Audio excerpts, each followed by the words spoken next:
Champs up, shooting shots, they just want me to fade. But my game made when I'm getting buckets today. Crossover, pull up, bet you fall for the hezzy. Game 7, prime time is butterflies on your belly. Now can you do it?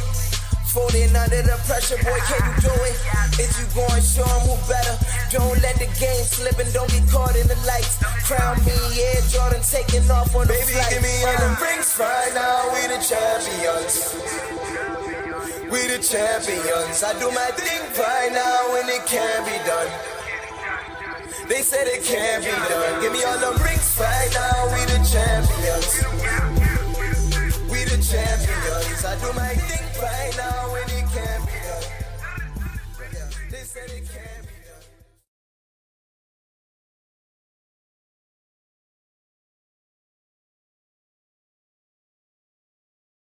Good morning, good morning, good morning, good morning. Good morning, good morning, good morning. Welcome to another episode, another show, Morning Hustle presented by Open Gym, Philly Sports Network in Metro Philadelphia. I'm your host, AB, and I'm glad to be back. Yeah, I know it's a day later than usual. Had to get some things together and stuff. We know Eagles on bye week, but even though the Eagles on the bye week, there was a lot of different things that went on throughout this week in the realm of sports and entertainment. Man, appreciate everyone being here once again for another episode of the Morning Hustle, presented by Philly Sports Network, Open Gym, and Metro Philadelphia. I'm your host, Aaron Bell. Once again, make sure you like, comment, share, subscribe. Tell somebody, man, to subscribe. They help us all continue to bring great content like this beautiful company bring great content such as this each and every day to you. We got a lot to get into. Even as of right now, we had some breaking news right before the show started. But before we even get to that, we all know our Philadelphia Eagles were on a bye week last week, but we're back. We're back, people. We're back. This week, the Philadelphia Eagles go and face the Cleveland Browns this weekend. But before we even get into that, as you all know, Major League Baseball playoffs is in full effect. Red October is in full effect.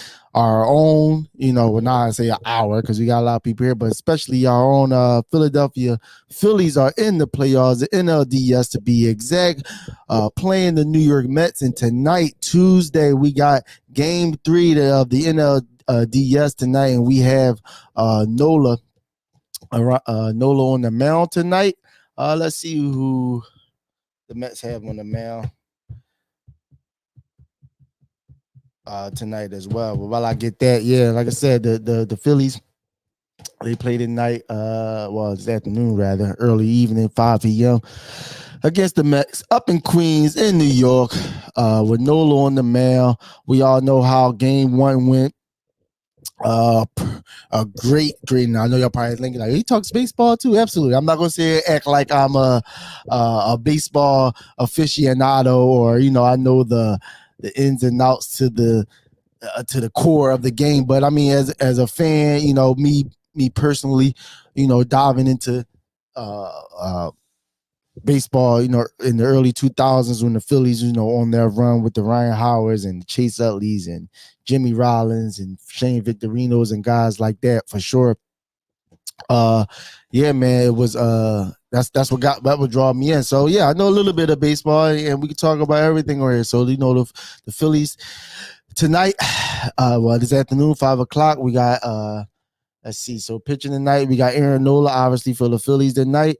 We got Sean Mania for the Mets, a left-handed pitcher for the Mets tonight, who is 12-6 with a 3.47 ERA. Like I said, against Aaron Nola tonight, who there's a little bit of a switch around this year. Obviously, we all know Game 2 it went to Sanchez over Nola, who usually do the same too, but the splits between home and away. It was a better I guess, formula to have Sanchez pitch home, to have him pitch down in New York, and versus Aaron Nola being there. We all know is a vet, calm, cool, collected most of the time, doesn't get too high, doesn't get too low. Definitely, somewhere I guess a Topper will feel a little more comfortable, send it to the mound in New York. But like I said, I know I didn't speak about it because it started over the weekend. So we're going to backtrack just a little bit with the Phillies. Obviously, game one, sensational night by Willer. Excuse me, sensational night by Willer. 7 innings, 110 pitches, scoreless innings at that. Left the field, only not giving up any runs. We had a 1-point lead, by Schwarber, obviously. Left the field, and then we all know what happened. Bullpen came in the last 2 innings, especially just the 1 inning by itself in the 8th inning. Matt Hoffman, that's what it was. Matt Hoffman comes in, basically did, and then after that it was Strom as well. Supposedly our best 2, one of our top 2 guys, as far as bullpen guys, who you would think come in, finish the job, and get that win for us. But as you know, over the weekend they lost. They gave up 5 runs within just that 1 inning alone. The Mets come back and win that game. Heartbreaker, especially after a night like that. Like I said, 7 clean, scoreless innings from Willer. Like I said, we all know Zach Willer is a workhorse, 110 pitches. He did what he's supposed to do as an ace. We have a bona fide ace, and going up against his old team at that, who's basically gave him away. They didn't want to re-sign him, and that's how we got him. So, seeing that, and then the bullpen come in and blow it, definitely was crusher. Definitely put in some angst. Definitely put in some, doubt in our minds as far as are we going to win this game? Are we going to win this game? Should we win this game? The last 2 years start to, trickle into your mind. Obviously, even though the Houston team, we all know we even though we got to the World Series, we all know they were the better team. But did we have our chances to win? Absolutely. But even more so last year, losing to the Diamondbacks was terrible. That was not a good job at all. And in the same fashion of how we lost that first game, bullpen come in, bullpen gets scorched, bats are quiet, things of that nature like that, things that we can avoid, things that we can control, essentially, like that we just didn't do. So all those types of thoughts, all those types of things start to come back and creep back into your mind, where you're sitting there like, man, like, come on, like, not again. And if we lose this game, and then if we lose game 2, we all know you only need 3 wins to move on and advance to the NLCS. But again, all those type of thoughts come to your mind. But then here comes games 2 the next day, Sunday afternoon. The bats lit up. The bats caught fire. Bryce Harper, obviously leading the charge, but obviously the man, the myth, the legend, the cool guy himself, Mr. Understood himself, Nick Castellanos, had a fantastic, awesome, amazing game Saturday. I believe 3 for 4 hits. Doubles, singles, all the home run, back-to-back jacks. It was a home run right after Bryce Harper. So it was a great night. Game 2, we go on and win that game as well. And that was even sketchy. We still had a little bit thinking, because once we go up, the Mets were up, controlling the game somewhat, but you didn't really feel all of it. But, once we're down, we get into the late innings. Here come Bryce Harper, boom, home run. Right after that, Castellanos, boom, another home run. So we right back in the game tied up.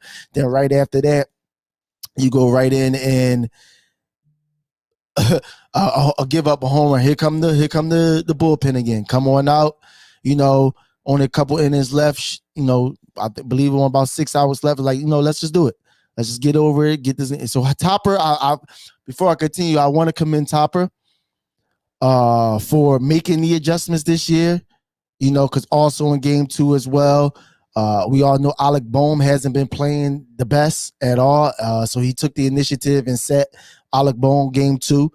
He didn't play. You had Emmanuel Sosa in there playing third base. So, bringing in relievers at certain times, not leaving them in too long, things of that nature. So I do appreciate the fact that Toppers took past situations because, like I just spoke about, last year against the Diamondbacks and even against Houston the previous year, Topper is he's a player's coach. He or a manager rather, a player's manager where he is more of a like of, I'm gonna keep you in there. I'm gonna show that I trust. I'm gonna show that I trust. I'm gonna show that I believe you, and I'm gonna play you. But this year in the playoffs thus far, he showed the ability and the willingness to sit players, take pitchers out or pull bullpen pitchers out early if they are struggling, things of that nature like that.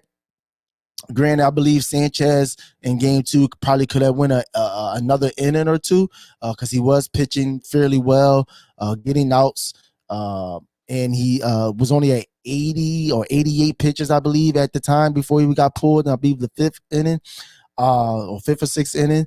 But I would able to see what he got because it was on record as well. Topper has always said how Sanchez, he's a pitcher that as the game goes on, he gets stronger. And in that game, you could tell, he started off, they was hitting a lot of fly balls early on in the game. But as the game went along, a lot of ground balls, a lot of ground outs. He throwing a lot of strikeouts early. Strikes early. So it's definitely could have seen him going an inning or two extra. But back to what I was, speaking about, Topper has shown the ability to adjust. In the past, he would just ride with his players, have total belief and faith, and which is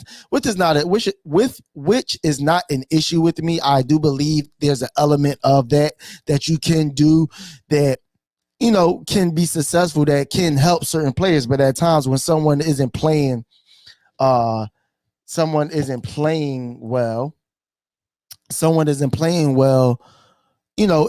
you have to make the necessary needs because the way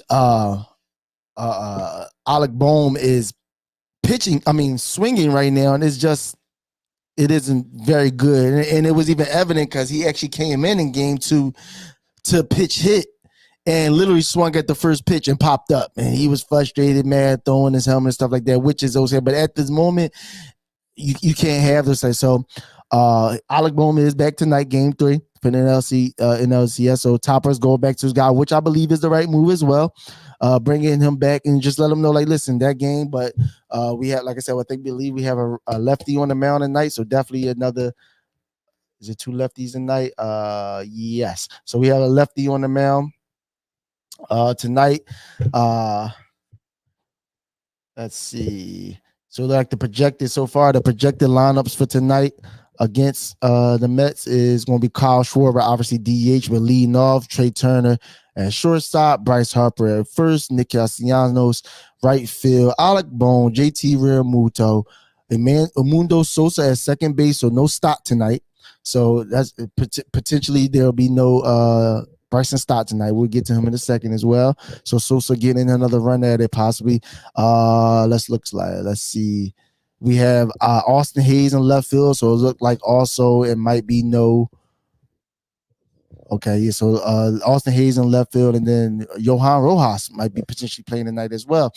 Because we have a lefty on the mound. So the righty lefty matchup that Hopper likes to initiate and do. But again, seeing that from Topper, being able to adjust and really realize, what he needs to do, or just overall just make the changes that need to be made to win. Essentially, it's about winning right now. Baseball, and specifically more so the playoffs, it's about winning right now. You gotta, as a manager, I know players make money. I know players feelings XYZ, but certain situations, you gotta make it. And I know Topper probably talked to Alec, about sitting down and all the things like that nature. So I know things was presented to him prior to it happening. But again, Topper adjusting is definitely good to see. So game 3, like I said, bats came alive. Nick Castellanos, sensational night. What really kept it off, like I said, the birthday boy himself. Like I said, Bryson Stott hit a single as well, bringing basically adding to the lead that we had before the home run for the Mets to come up again later on, go up again. So good to see the bats going alive. And I've always said, I know pitching matters, but for this Philadelphia Phillies team to succeed, for this Philadelphia Phillies team to win a World Series, it's going to have to come in the eyes of the bats. I know we have Willa. I know we had Nola, Sanchez. I can't even think of his name. I'm about to call him Ruiz, our other pitcher. But either way, I know we have these guys that are there that were good this year. I had some all-star appearances, even the bullpen like Strom and things like that. But this team, we have almost 2 players alone equal up $500 million in Trey Turner and Bryce Harper, and not on top of the fact that JT's making good money and Castellanos making good money. But it's not even about how much they're making. To me, I'm not even mentioning the money in the aspect of just because they're making money they should produce.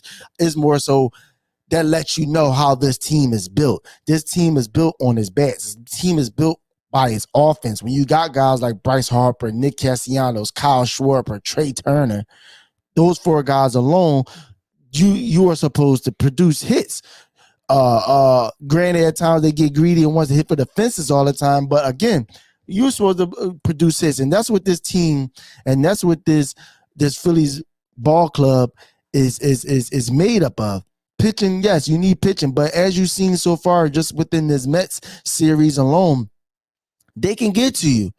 And it's only going to go up against even better teams as we progress through the playoffs. You're talking about the Padres in the next round potentially.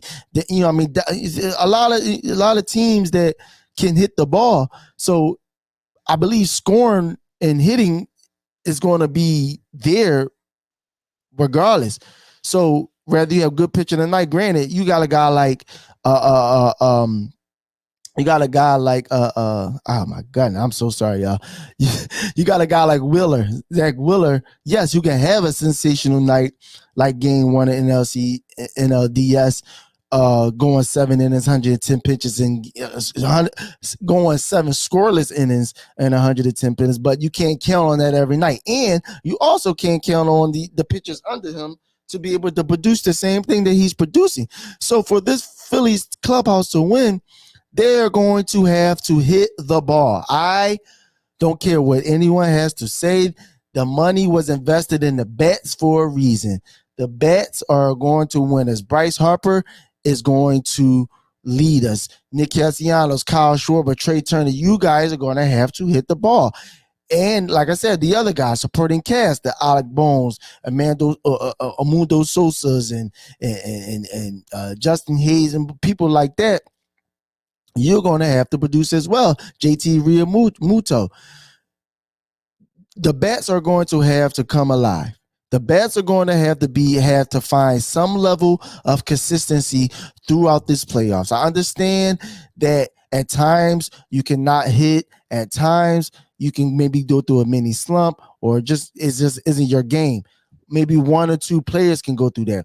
But we've all seen too well within these past couple of years that the Phillies, when they are cold, when the bats are cold, they are cold. And then do you know what comes after that as well? They on there started pressing. Now everyone is trying to win the game off of one swing after that, and it all buckles down. We literally seen that in the last 2 years in the playoffs. When the bats went cold and no one could produce, they just swing for the fist, and on Bryce Harper as well too. Not saying, and this is not to absolve him because I'll get back to it as well. Granted, when the bats are cool, I can understand Bryce's mindset of wanting to press and wanting to swing for the fence because he's not getting any pitches at either. But he had terrible at bats as well too, though. But the key to this year, and I feel like we've seen a little bit of it so far, is Nick Castellanos. And it's something interesting that I want to bring up that was said. I was listening to radio one day, sports radio one day. Something that was said that was very interesting to me. And it was very, because again, I'm not saying I know baseball like, watching it since I was 3 or something like that. I'm not going to say that.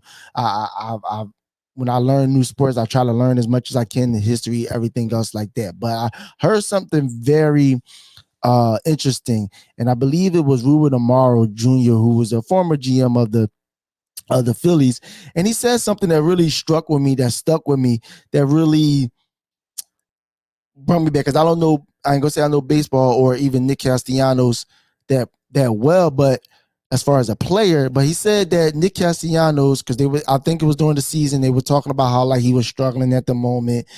Should we bench him? Should we trade him? I believe it was before the trade deadline and things of that nature like that. He said, Nick Castellanos, you can't trade him. Just give him some time. Let him come back. Let him work himself back. All those things like that. But he said something interesting to me. He said Nick Castellanos literally can change games. Nick Castellanos literally can take over games. Nick Castellanos can literally win series. He said series. And that's the part that clicked in me. Nick Castellanos can win series for you. And it stuck with me for a while. And I always wondered, like, why would he say something as strong as that? Because words like that are said for players like Bryce Harper, Aaron Judge, or Shohei Ohtani, players like that, Juan Soto, players like that are like the top echelon, upper echelon, A++, $300 million, $400 million, $500 million players. I expect that type of speaking on them. But he said Nick Castellanos could literally wreck games, take games over, and win you series. And that stuck with me. And then game 2 in DS really showed some light to me when it comes to that, or at least had me thinking about that phrase, because Nick Castellanos, if you didn't know, has been put in the cleanup spot, which is the 4th hitter, usually behind your best hitter in the lineup, which in this case is Bryce Harper, which in the past, I believe it was, they tried a few players. I believe it was JT at one time that was there. Bohm was there at one time as well. I think JT was the last person that was betting cleanup. They moved him down to Nick's spot, and Nick is now cleanup and 4th. And, like I said, if you don't have and in baseball, if you don't have a good cleanup hitter right after your best hitter, not saying they got to hit home runs, but that can move the players or move people on base, especially in this case with Bryce Harper, who the Mets are egregiously pitching around him. And Nick Castellanos essentially has been making them pay this whole series so far, this whole playoff series so far. And it started, I want to say about 11 to 15 games prior to even the playoffs even starting, that he started on this trend of hitting, who's been our most consistent hitter going into the playoffs. And when I seen that, okay, they're pitching around Bryce so far, and every time Bryce is on base from a walk or, maybe in a single or something like that, getting on,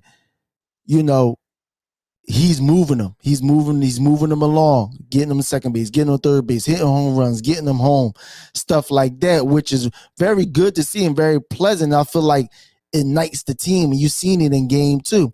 And now you're forced to at least give Bryce something, and as you see in game 2, Bryce will make you pay. Bryce is a great hitter, and a lot of it is that pitchers don't pitch to him. Pitchers don't pitch to him. And then now you have a guy like Nick Castellanos that's hitting as well as he's hitting. Now you have to think, should we pitch around Bryce? Because you got Nick right behind him that's going to be that for all, if you're being real, is hitting well right now. It's hitting very well right now. And I feel like it feeds to the team, because also once he hit his homer and helped us, Bryson Stott right behind him makes a play as well. You know what I'm saying? So it feeds off. This is why I say the bats have to win this World Series, because when the bats are going, I truly believe when this Philly lineup, and this was out Trey Turner too right now. We just talking about Bryce, Nick Castellanos, and some of the complimentary players hitting things here and there, and obviously the veteran Kyle Schwarber. When the bats are hitting for the Philadelphia Phillies, I honestly believe that no team can match with us. And we can match with any team. Absolutely. When the bats are going, we have that much firepower. You do not pay $500 million to two players and almost $1 billion in payroll overall, and most of that to hitting. You don't pay that kind of money if you don't believe that they can produce the power that it produces. And it's so evident. They never quit. They fought. And I believe a lot of Philly fans today will be juiced up, ready to go, feeling good about the game coming up, knowing that, we got a chance now. It was 1-1 going back to New York. And if they can go up there and at minimum, at worst, split and come back home and finish it, that's a win. But one game at a time. I know the game. I know the fans feel much better because if you're talking about going up to New York 0-2, down 0-2, or even if you won it and you didn't and the Phillies didn't display the type of offensive prowess that they displayed just now in game 2, rather I should say, I don't think everyone would feel as good as they feel. So big ups to the Phillies getting that win. 1-1 going up to Queens, I believe the MetLife Stadium is in. It should be a good one. 5:00 tonight. Aaron Nola's on the mound. Like I said, Alec Bohm back in the lineup. Amundo Sosa, it looked like the projected lineup so far is that he's going to be playing second base over Bryson Stott. So we got a little bit of a change up in the lineup as well. So, let's go Phils. Let's go Phils. Let's go Phils. Let's go Phils. All right, let's move on. So we got, like I started off this broadcast, Eagles, we're back. Eagles, we're back. Eagles, we are back. Welcome back from the bye week. It's officially prep week. It is a Tuesday.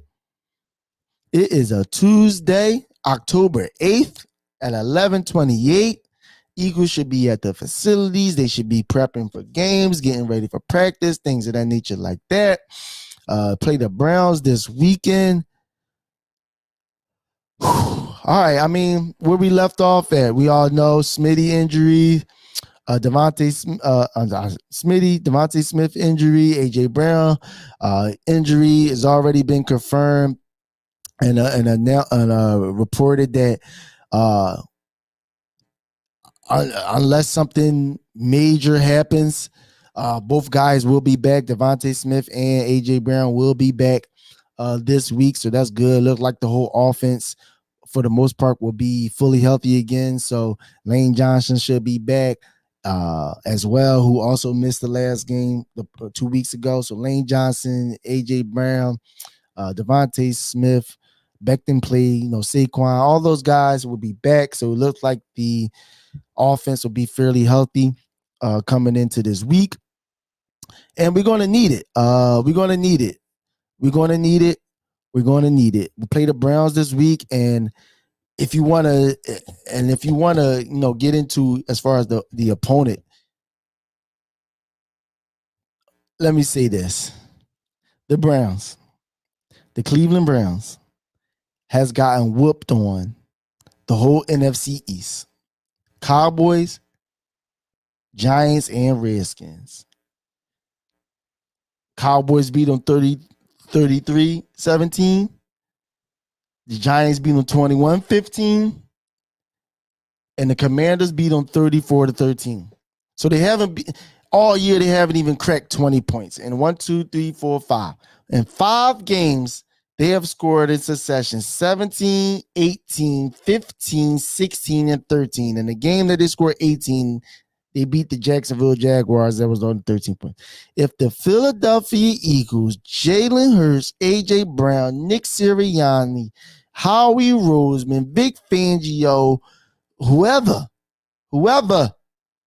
if you go down at the link this week and lose to the Cleveland Browns, coming off a bye week, Deshaun Watson playing terrible, no Nick Chubb possibly. He has been activated, so it's possible, but no Nick Chubb. Amari Cooper is in trade rumors already. If you don't go out there and beat the Cleveland Browns, we are going to have an issue. Supposedly, the two bottom feeders of the teams of this division, Commanders and Giants, even though the Commanders are leading the division right now, but coming into this season, the Commanders and Giants are supposedly has been the two bottom feeders of this division, can go to Cleveland for the Giants and Cowboys, Commanders at home against Cleveland, and go and win. And pretty much handily, as far as controlling the game for the most part, getting sacks, getting interceptions, moving the ball on the ground, moving the ball through the air, not giving up sacks. Jaden Daniels for the Commanders, he dang near had a perfect passer rating against them. If they are here in Philadelphia, Lincoln Financial Field, Cleveland Browns, Deshaun Watson come in here and beat our Philadelphia Eagles, we have serious issues. I should see sacks. I should see pass deflections. I should see interceptions. I should see pressures. So I'm talking to all the guys. So this bye week, I truly hope and pray that the Philadelphia Eagles coaching, upper management, players took this time out to really assess what needs to be corrected offensively with your quarterback and your receivers, defensively with your defensive line, your linebackers, and then individually as players. Not going to name them. We've been naming them all week, so they know who they are. You know who played well. You know who didn't play well. You know where you need to clean things up at. Come out of this bye week refreshed, hitting the ground running. We talking about the link. It's going to be fired up. It's going to be rocking. We didn't have football. We done had almost too many buys already, starting the season off on a Friday in Brazil against the Packers. So we had a week off there when that Sunday came, and then having this bye right now. So these Eagles fans are going to be rabid, and you cannot come out and blow a stinker. We cannot. The same turnover issues can persist from Jalen Hurts. The same inconsistencies from the offensive line. The same decision-making from your head coach. The relationship between head coach and offensive coordinator. These things have to be cleaned up. The sloppy play. I said turnovers, illegal formations, penalties, slow starts, no pressure on the quarterback from the defensive line, can't stop the run, linebackers getting beat, not tackling. If these same issues continue to show up, we have serious issues. The Philadelphia Eagles are playing a very dangerous game. Not only with this season, but even with this fan base, because we all know that this fan base can turn when it's just like the same old, same old. Prime example. Last year, Sixers, playoff time, New York Knicks. It was the big fuss, the big talk about the simple fact that, the Knicks came down and took over the arena. That's partially from the team's fault, from their play.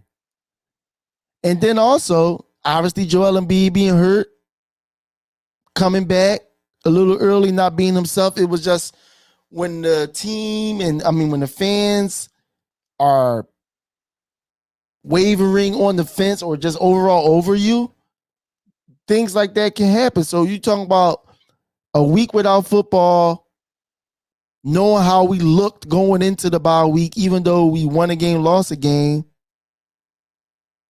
You cannot come into this game starting slow. All the different things that has transpired previously. It cannot continue. It cannot continue. It just cannot. They have to come out fast. They have to come out with a lot of fervor, energy, and not even that, it is the Browns. You should go out there and beat them. I just told you the whole NFC East whooped on them. But to continue this on throughout the season, it's a long season now. We had a bye week in week 5. Week 5. So you're telling me we got about what? 12 games left in the season. So 12 straight games, not including the playoffs, we have left in the season. And it only needs to get better and better as each game goes by. As each game goes by, it should only get better and better. So if we're talking about after the bye week, 12 weeks left, you got the Browns, got a division rival the next week, Giants. Then you have the Bengals. Then you have the Jaguars. Then you got the Cowboys and Commanders back to back. Then you got the Rams. Then you got the Ravens. Then you got the Panthers. Then you got the Steelers. Then you got the Commanders. And you end the year off all 3 games being division games. The Eagles end this season all 3 division games. Washington, Cowboys, and then Giants. So the schedule the easiest part of the schedule is now complete after 5 weeks. The Eagles' easiest part of the schedule is now complete after 5 weeks. I just named you all those teams. Browns, Giants, Bengals, Jags, Cowboys, Commanders, Rams, Ravens, Panthers, Steelers, Commanders, Cowboys, Giants. So even the NFL scheduled it to where you're going to have to play late in the game, in the season. Because now we're talking about 3 games at the end of the year that possibly can decide number 1 seed in the conference, number 1 seed in the division, home field advantage, first round buys. The schedule doesn't get any easier as the season goes along. So this is the time the Eagles need to get their stuff together. I'm not sure what they have done, what they need to do. But specifically, and let me say this. I know I spoke about the offense earlier, Jalen Hurts, things I need. I do believe, and I do believe in this fact. This is actual fact. missing A.J. Brown, and then ultimately Devontae Smith hurt Jalen Hurts, hurt this offense overall, hurt the play calling as well. So I do believe once guys like that are back, when you have playmakers like that, even a guy like A.J. Brown, who I believe, my opinion, top 5 wide receiver in this league, explosive plays, yak, touchdowns, receiving yards, catches, all those things. He does everything. I believe top 5, someone like that back in the fold, back in the offense, definitely is going to help tremendously. Because we all know Jalen has a trust with AJ, so it helps tremendously. So I do believe the offense will play better. And you still have Saquon Barkley back there. So the offense will play better. So that's more so of a Jalen Hurts thing, as him being consistent as a quarterback. And then obviously in-game coaching decisions by Nick Sirianni and play calling by Kellen Moore. But I want to turn over to the fact of Vic Fangio and his defense. Not sure. I'm on record already saying that I don't believe the defense can get expeditiously better. Can they get marginally better? Can they become an average, maybe an above average defense? Absolutely. That is absolutely achievable. That just comes from just willpower, energy, and just attention to detail of what you have to do. But thus far, it just hasn't shown it. And also, you do have certain players that I believe just isn't cut out for the position that they play. But granted, this is the defense that we have. So what can we do? Not sure. Hey, Salah from the Jets literally just came down. Adam Schefter just reported it. He's been fired from the New York Jets. So Aaron Rodgers get his guy, Nathaniel Hackett, at the interim head coach, most likely who will be moved up to that. I don't know if they need to bring him in, possibly. I wouldn't be mad at it. Why? I wouldn't be mad at it. It can help, possibly. He runs the same similar style of defense, but more of an attacking style. So maybe he can, help in that aspect. Not sure what kind of, he wouldn't be the DC, obviously Vic Fangio there, but bring him as make up a position. You're billionaires that make up positions all the time. A consultant or vice president or assistant DC coach or whatever. Something has to be taught, because the 12 yards off the ball by the corners, only rushing 4, playing everyone back, can't get no pressure, praying and hoping and wishing Bryce Huff have any type of success going forward. This reminds you of the Topper thing, believing in the players too much to the detriment of your team. Something has to happen. And I look at no other game other than the Cleveland Browns, who's been the most sacked, almost the most sacked team in the game this week, to try to correct those type of things. It has to.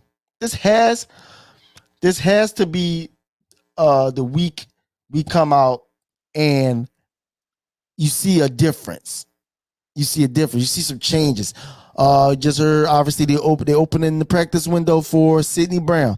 So you be getting some depth help from there. Maybe playing more of the younger corners.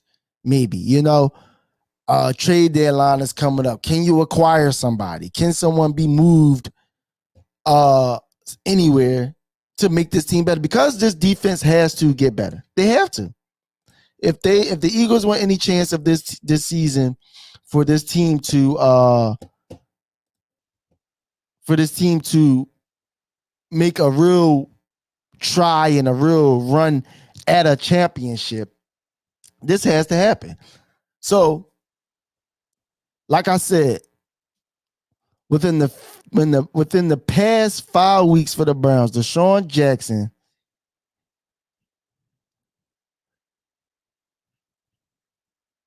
so I swear to God, if we don't get no pressure or sex on Deshaun Watson, I'm gonna be so upset. This past week, these 5 weeks alone from Deshaun Watson.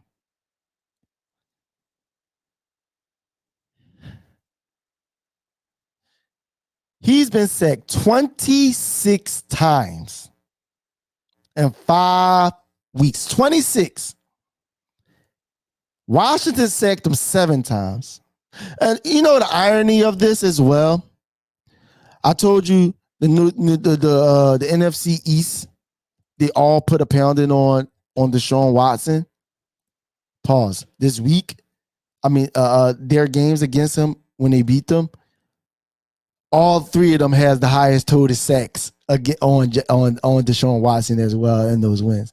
Like I said, the highest sacks was 6, 8, and 7. 6 from Dallas, week 1. 8 from the Giants in week 3. And 7 from the Commanders in week 5. Jaguars had 2. And the Raiders had 3.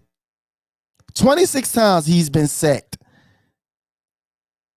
It's dead last. I ain't even got to look at the stats and know that that's dead last in the NFL. And if it ain't last, it's second to last. 26 times in 5 weeks. Some people don't even get sacked 26 times in a year, let alone 26 times in 5 weeks. On top of that, he's only thrown 3 interceptions. Fine. He has 5 completed touchdown passes. So he's not even like he's airing it out. I'm telling you, Deshaun Watson isn't playing well at all. At all. He's running a lot. He's only completed in 5 games. He's only completing 60% of his passes, which isn't bad.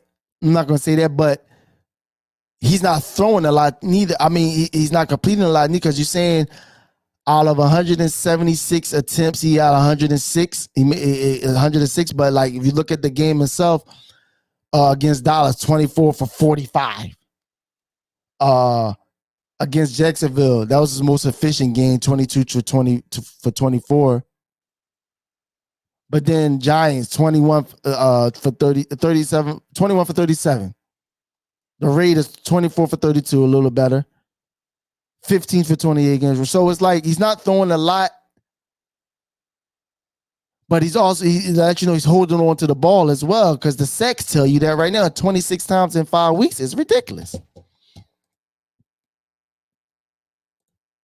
So something has to give this week with this defense. Hopefully this is the quote unquote get right game for this defense to be able to maybe start something, get them going, get them whatever they need to do to get themselves going.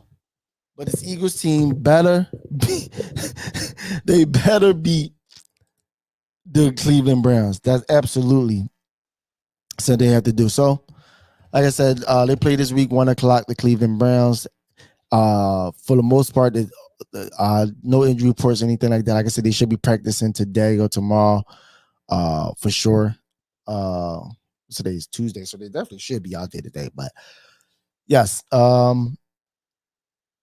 Eagles play the Browns this week. Definitely should be a game they should win, and just overall, just be able to keep up with the division. I just told you they beat the Browns already, and this past weekend, all 3 of our division teams won. So the standing wise, if we lose, we possibly could be last in the division. Could you imagine that? Being last in the division, in this division, and you got this roster. Granted, injuries early on, but yeah. So the Eagles this week. The Eagles this week definitely need to get right. Need to get it right. Need to play well. Need to get right for this season to be a successful one. Start stacking wins, because I told you the schedule, it don't get no easier. it ain't getting no easier to for this season. So moving on. Oh yeah. Oh yeah. NBA is back, everyone. NBA preseason has begun. NBA preseason has begun. So glad to see that. So glad for them to be back.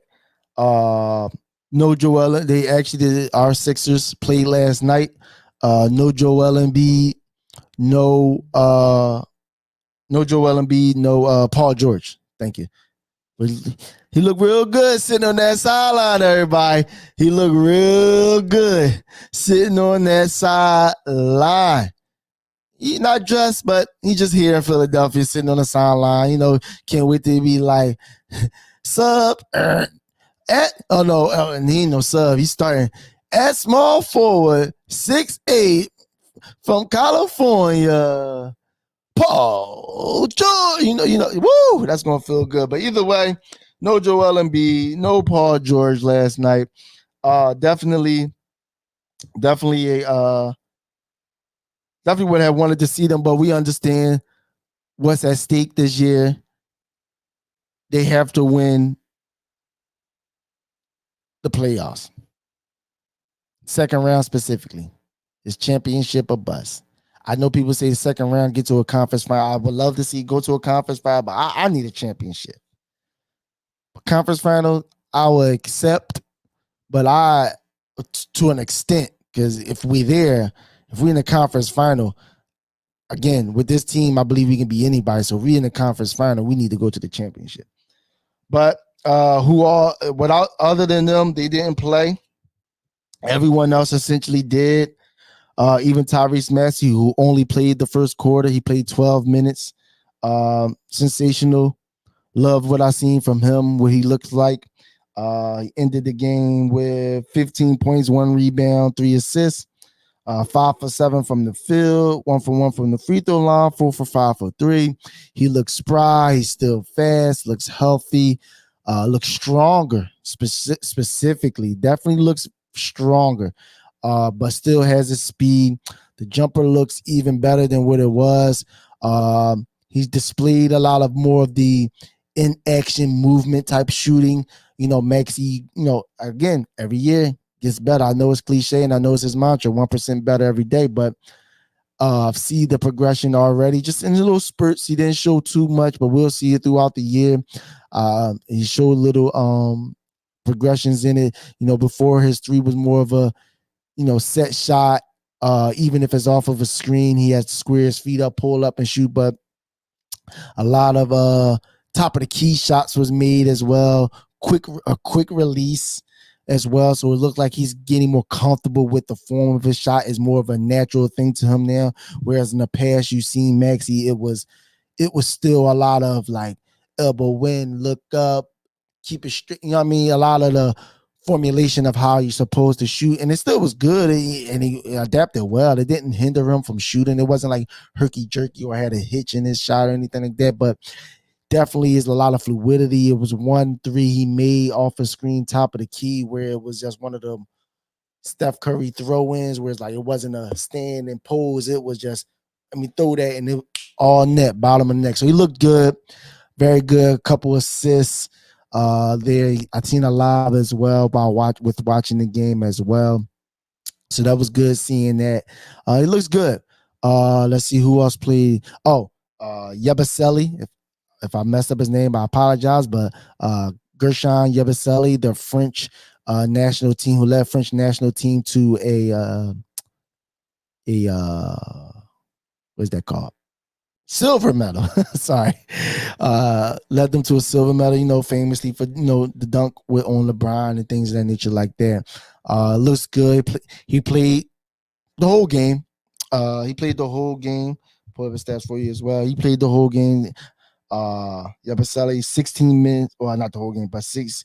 He played most of the game because he was in towards the end as well too, third quarter. But he played 16 minutes. Where you go? Yabusele, 16 minutes, 15 points, 1 rebound, 2 assists, 3 for 5 from the field. Hit his He hit his 1-3 that he had. He made 2 for 3 for free throw. So yeah, he looked good. Me personally, I felt like, you know, it was good seeing another big body out there, pause, uh, outside of MB, because obviously he had Drummond there who looked well as well, doing what he does, double-double machine. He didn't have a double-double, but in the 14 minutes, he had 11.7 rebounds, so he's damn near was close enough. So he's still doing what he does, but like I said, Yabusele looked good. He moved good, shot the ball, he made his one shot, got some contact and ones. He's still filling it out, getting his adjusted team, but seeing him at power forward at one point, but then also he was playing a lot of center as well too. So obviously you see they're trying to get him prepared for that as well, because that might be a small ball situation, which I like as well. Last year we had guys like KJ Martin playing at the small ball five. But having that versatility, because I still believe that's probably be a part of it as well too. You'll probably have him and KJ out there, or him and KJ and Caleb Martin as well, because KJ and Caleb Martin, I feel like, are going to be two guys that are going to be interchangeable and real flexible, and defending a lot of different positions. Let's see. Yeah, Caleb Martin, 6 points, 15 minutes, 6 points, 3 rebounds, 2 assists. KJ, 16 minutes, 6 rebounds, 3 rebounds. 16 minutes, 6 points, 3 rebounds, and 1 assist. He dang near got the same stat line as Caleb Martin. That's crazy. Kelly Oubre, 11 minutes, 6 points, 2 rebounds. Drummond, like I said, Eric Gordon, it was nice. He hit a three, a long, deep three from the middle. Ricky Council looked strong. So, like I said, my takeaway from, I know it's very premature, small sample size, and it was against the New Zealand Breakers, Australian team. Not a lot of NBA players, if any at all, on there. Like I said, it was just more of a knocking the rust off, getting some live action going on. But they beat the New Zealand Breakers last night, 139-84. It's preseason, so the points don't matter, or win or loss don't matter. But my takeaway from the Sixers preseason game last night: versatility. The team is much bigger. Pause. Longer. Pause again. Very interchangeable. Very versatile. A lot of different players can do a lot of different things. And like I said, the front court depth is there. Like I said, once Joel Embiid is back, Paul George even can probably slide to the 3 to 4 as well at times. Like you said, Caleb Martin, KJ Brown, Gershon Yabusele. I know he won't get too much playing time, but who knows as the season goes along. You have the young center as well that we drafted, Bono. So I love the depth in the front court when it comes to the bigs. The team is very versatile. I love seeing the way they move, hands up, playing passing lanes. I seen people diving on the floor, even in the preseason game. I see the intensity, I see the versatility, and I even see the scoring. We scored a lot of different ways in that preseason game. Again, I know New Zealand Breakers, but I'm just looking at the concept of what I'm seeing from our team and the Sixers in general, as far as how they're going to play early on. Like I said, it's a lot of space on the floor. So once Embiid is planted in the middle of the floor doing what he does, around him, the talent is way better. I love the fact of the guard depth that we have outside of Tyrese Maxey. You got Kyle Lowry that's there. Reggie Jackson, who played well last night, hitting threes, getting to the bucket. Even the young guy that we drafted the first round, McCain. I know it's a lot about the fingernails and the TikToks. 2.8 million people on TikTok that follow him and stuff like that. I understand that. Listen, I don't care about none of that stuff. As long as you get in here and you make your shot. And he did in the first preseason game. Jared McCain took 27 minutes, so basically most of the game. 27 minutes, 15 points, 7 rebounds, 3 assists, 5 for 14 from the field, 1 for 1 from the free throw line, 4 for 9 from 3. So he knows his role. He's going to shoot a lot of threes.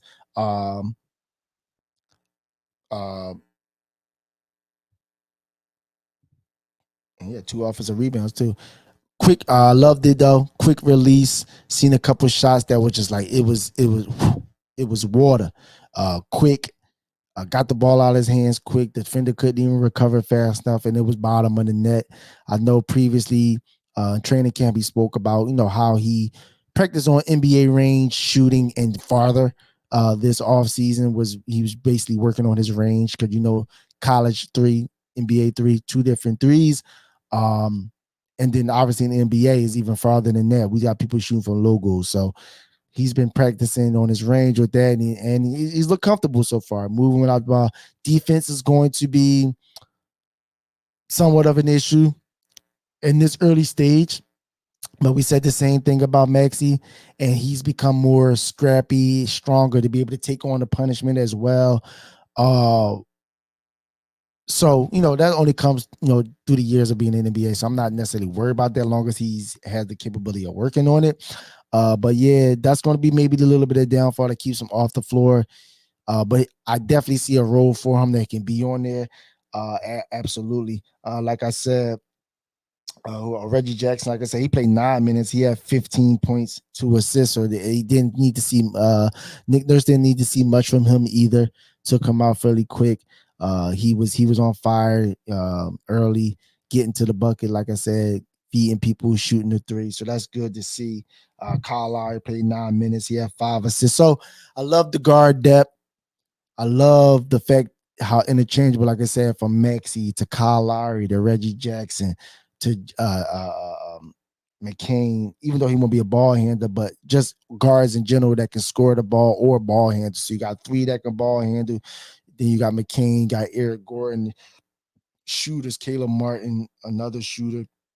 So the depth on this team is very good, and you've seen it front and center last night on the preseason. So I look forward to this NBA season that's coming up very soon. Let me see. That's the New Zealand Breakers that they played so far. Who we have coming up next. So we have coming up. So we had the Breakers. So on the 11th we got the Timberwolves. Let's see if Ant plays that day, but we all know that Julius Randle is there now. No Karl Anthony Towns with the Timberwolves anymore. So you got the Timberwolves on the 11th. Then we got the Celtics, who Jaylen Brown been looking good early on this season as well, preseason. Then we have the Hawks, the new Hawks, the Nets, and then we have the Orlando Magic to finish out the month of October. Then right after that, we just on and popping, everybody. The NBA season is here, and we ready to go. And I can't wait. I'm excited for this season upcoming. So here we are. Sports is back, baby. Sports is back, and we back in effect, and I'm happy. Everything is live. We got Red October happening. Let's go Phillies. We got the Eagles coming off the bye week. Y'all better come out and beat the Browns.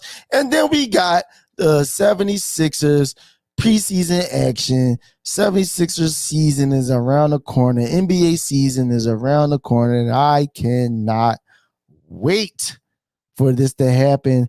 And we gonna be here for the ride, for all these things, the ups, the downs, the mad, the happy, the sadness, the elation, the joy, everything that comes with sports. We gonna have a good time bringing it to you. Like I said, got people down there at the Sixers facility, Eagles facility, things. So we have people coming in, giving us inside scoops, information, what's going on down there. At the arenas, at the fields, at the clubhouses, at the ballparks, whatever it might be. We're going to have all that for you and much more this upcoming season. Again, I appreciate you guys stepping in. It's the Morning Hustle with AB. Make sure you like, comment, share, subscribe to the channel. Tell all your friends to come on through and have a good time with us. Also, like I said, make sure the call-in line, leaving message, comments, concerns about Red October with the Phillies, the Eagles after a bye week, the Sixers upcoming season, whatever you want to talk about, call that number right there at the bottom of your screen, 484-519-1495. And we're going to have a ball this season, and I cannot wait. I cannot wait. I cannot wait.